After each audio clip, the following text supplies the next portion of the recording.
సింగరేణి కార్మికుల హక్కులను కాంగ్రెస్ హరిస్తుందని రామగుండం మాజీ ఎమ్మెల్యే కోరుకంటి చంద్ర ఆరోపించారు. గోదావరి కని ప్రెస్ క్లబ్ ఆవరణలో జరిగిన మీడియా సమావేశంలో ఆయన మాట్లాడారు.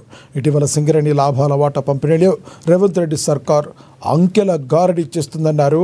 కార్మికులు సాధించిన లాభాలను ప్రభుత్వం దోచుకుంటుందన్నారు. గతేడాది నుండి అభివృద్ధి పేరిట పక్కన పెట్టిన వేలాది కోట్ల రూపాయల వివరాలపై శ్వేతపత్రం విడుదల చేయాలని డిమాండ్ చేశారు.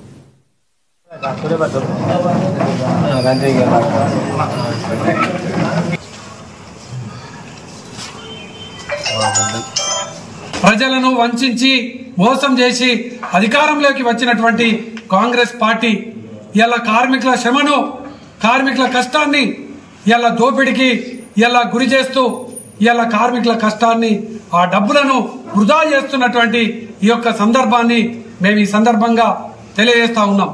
2023-24లో ప్రకటించినటువంటి లాభాల వాటా 4,000 కోట్లు లాభాలు వస్తే 798 కోట్లు అని చెప్పేసి ప్రకటించినటువంటి సందర్భం. ఆనాడు 2,000 కోట్ల రూపాయలలో పక్కన పెట్టినటువంటి డబ్బులను అసలు దేనికి వాడిర్రు? రేవంత్ రెడ్డి వాడుకున్నాడా? ఎమ్మెల్యేలు వాడుకున్నారా? మరి ఎవరు వాడిర్రు? ఎక్కడ ఖర్చు పెట్టిందని ఇప్పటి వరకు కూడా వాటిని శ్వేతపత్రం లేదు. మేము ఆనాడు ఆ విధంగా చేసిండ్రు. ఈరోజు 6,000 కోట్ల రూపాయల లాభం వస్తే ఇందులో నుండి 819 కోట్లు మాత్రమే ఇలా ప్రకటించారు.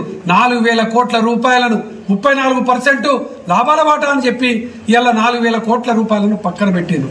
మరి ఈ 4,000 కోట్ల రూపాయలు మరి రేవంత్ రెడ్డి తీసుకుంటాడా? మంత్రులు తీసుకుంటున్నారా? ఎమ్మెల్యేలకు పంచుతున్నారా? మరి కార్మికుల శ్రమను దోపిడీ ఈ విధంగా పంచుకోవడాన్ని ఇలా బీఆర్ఎస్ పార్టీ తీవ్రంగా ఖండిస్తా ఉన్నది. దీని మీద